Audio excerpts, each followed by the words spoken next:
realize that it's not all cracked up. It's not all that it's cracked up to be, and so I need money, and somebody comes to me and says, here, I can help you with your situation. And so you decide that you want to, you know, take the carrot, and they make promises and they lie to you. We know that, and we know that, you know, it has to feel really bad. So you know, just come back home and take responsibility first and foremost for the things that have taken place. You have to look at yourself and really ask yourself, look deep inside of yourself and ask yourself why, if you didn't have somebody whispering in your ear. Thank you for that. Sister Fatima brings up a particular, I guess, catchword that you hear a lot in the case, that people were groomed. Now, how would you describe, or anyone on the panel, your experience with grooming? Because they're making it seem as if people were brainwashed or groomed to do negative things, but in our experience as a community, the grooming was not that. So could you all delve into that? Well, I'll start off by saying that grooming, and I'll take it from the very beginning, if you guys don't mind.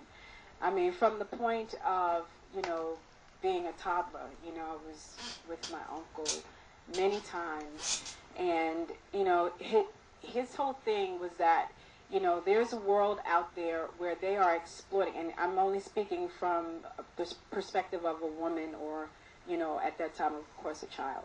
But as a little girl, you know, there are certain things that you did not do, okay? Which is why this is really amazing. This is crazy to me, because as a little girl, he always said, you don't do this, you don't play around with all these little boys, you're not really touchy-feely, you don't play with the boys, we were separated from them. And let me make this clear, we were not separated, mothers and fathers, because there was some big conspiracy to do something to us, okay? That was not at all the situation. A lot of us were, you know, little kids, and our parents were coming in with us, and they had a lot of bad habits.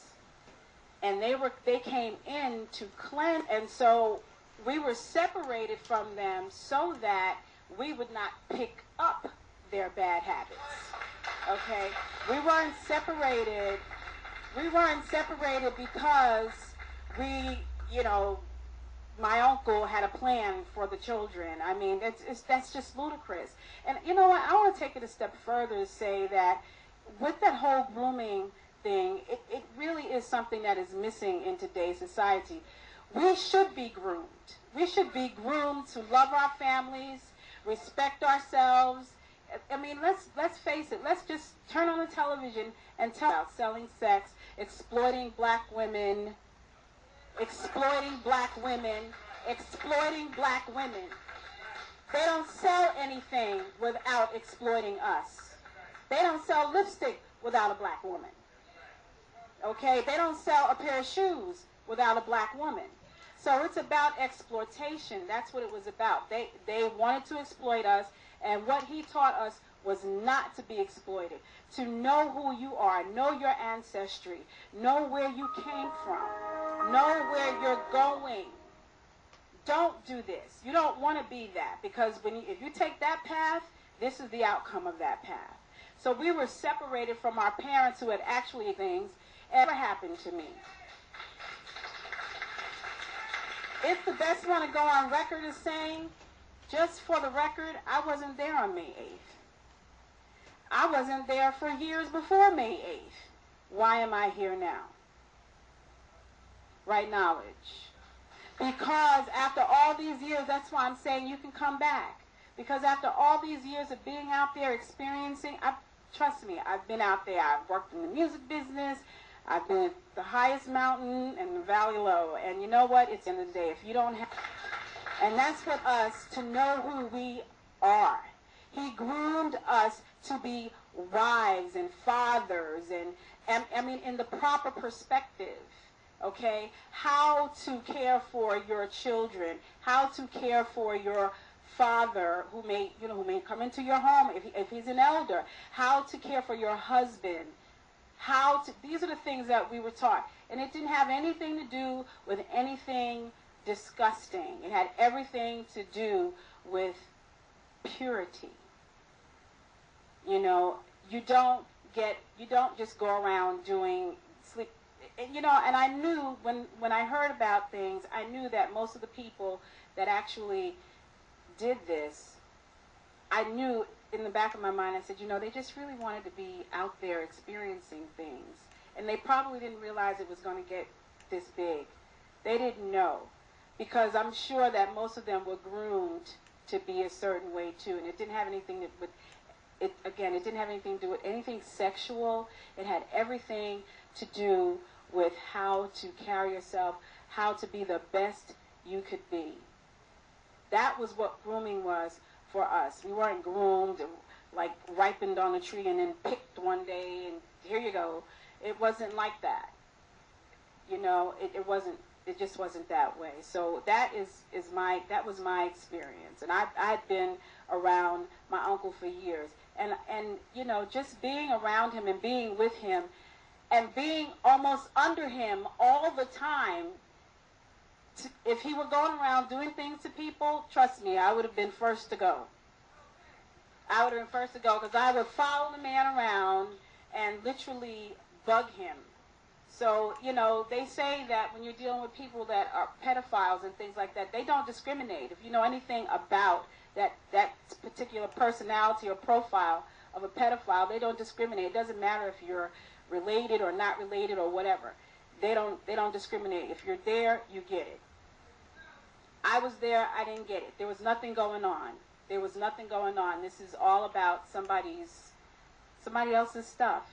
It's really unfortunate that he's suffering as a result of our own stuff, and we really, really need to look at ourselves, get a handle on that.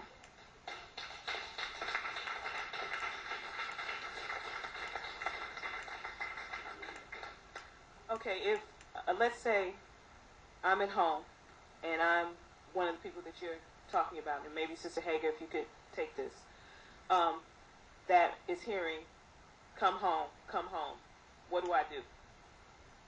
Give us a call. I'm serious. Get in touch with someone. Get in touch with us. You know, email. We've got tons of email addresses out there. We've got MySpace. I mean, they know. I mean, the reality is that everybody has a MySpace. Unfortunately, we're in the age of technology and advancement. I mean, everybody has an email address. Everybody has a MySpace. I mean, it's just as simple as saying, you know what, y'all, I made a mistake, and I want to set this right because we don't want Pops to die in there. We don't want him to die for something he didn't do. It's just that simple, you know? And, I mean, in the case of, say, somebody like Habiba Washington, she's tried to come forth and do what she can as far as putting out the videotape, which was a surprise to all of us. I mean, like, this videotape popped up, and it's like, wow, she's trying to recant. Obviously, she didn't know where to go with it, but she took it upon herself to do it, and, I mean, that was a blessing. We need more of that. You know, we need more of that. You know, you got something to say, hey, put it on a tape. Put it on the internet, whatever. You know, set the record straight. That's the bottom line. Sister Farah, did you want to add something to that? And then we'll get you, Brother Ibrahim. Part of adding on to how to come back, what people don't realize is the basis of everyone who testified against Malachi York is a family.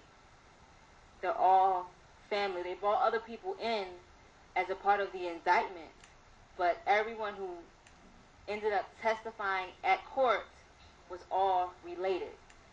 It was a family affair, and so there are family members who are still part of the nation who they can very well